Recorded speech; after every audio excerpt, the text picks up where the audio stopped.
আসসালামু আলাইকুম। ইসলাম সার্জিক্যাল থেকে আমি মোহাম্মদ মাহিম হোসেন বলছিলাম। আজকে আমাদের ইসলাম সার্জিক্যাল একটা নতুন প্রোডাক্ট সংযোজন হইলো, যেটা হলো বেবি মিল্ক ওয়ার্মার। যারা বাসাবাড়িতে বাচ্চাদের দুধ গরম করার জন্য চিন্তায় থাকেন যে একবার দুধ তৈরি করার পরে বারবার কিভাবে গরম করব, বারবার ফিডার থেকে কিভাবে বের করব, আবার গরম করব, আবার আবার ঠান্ডা হইবে, এটা একটা হ্যাসেল হয়। তাই জন্য যারা মা বোনরা আছে তাদের জন্য আমাদের এই বেবি মিল্ক ওয়ার্মারটা নিয়ে আসছি। আপনারা একবার ফিডার তৈরি করবেন, একবার দুধ তৈরি করবেন, আর বারবার ইউজ করবেন, বারবার গরম করার জন্য আমাদের এই মেশিনটা। আপনারা এটা ক্যারি করতে পারবেন যে কোনো জায়গায় একদম। এই ফিডারটা রাখলাম এখানে, তারপর আপনারা এখানে এটা আটকাইবেন।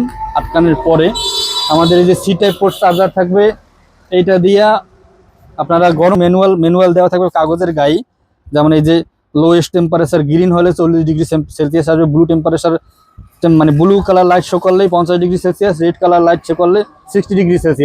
আপনারা যতটুকু দরকার হবে অতটুকু টেম্পারেচারে গরম করতে পারবেন বাচ্চার দুধ। আর সবাই যাদের বাড়িতে বেবি বাচ্চা আছে, যারা দুধ খাওয়ান, তারা অবশ্যই জানেন যে আমরা মাঝে মাঝে এরকমের হাতের অপর সাইডে দুধ রেখে গরম কিনা টেস্ট করে দেখি। সেটা তো যার মায়েদের টোটকা, কিন্তু যতটুকু গরম দরকার ততটুকু গরম করে আপনারা এটা চেক করে তারপর বাচ্চাদের খাওয়াইতে পারবেন। কিন্তু এটা ক্যারি করা যায়, সব ক্ষেত্রে আপনারা ইউজ করতে পারবেন, কারণ এটা সি টাইপ পোর্ট চার্জার। বর্তমানে C type port charger available, যে বাসায় যান যেখানে যান সি টাইপ পোর্ট চার্জার পাবেন।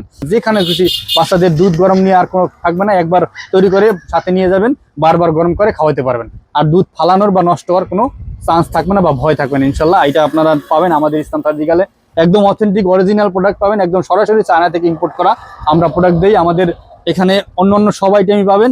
এটা আমাদের নতুন অ্যাড হলো, নতুন সংযোজন হলো, আপনারা পাবেন ইনশাল্লাহ একদম কোনো হ্যাসেল ছাড়াই সারা বাংলাদেশে ক্যাশ অন ডেলিভারিতে, হোম ডেলিভারিতে আপনাদের কাছে প্রোডাক্ট পৌঁছে যাবে। আমরা এই গ্যারান্টি দিচ্ছি। আসসালামু আলাইকুম ওয়া রাহমাতুল্লাহ।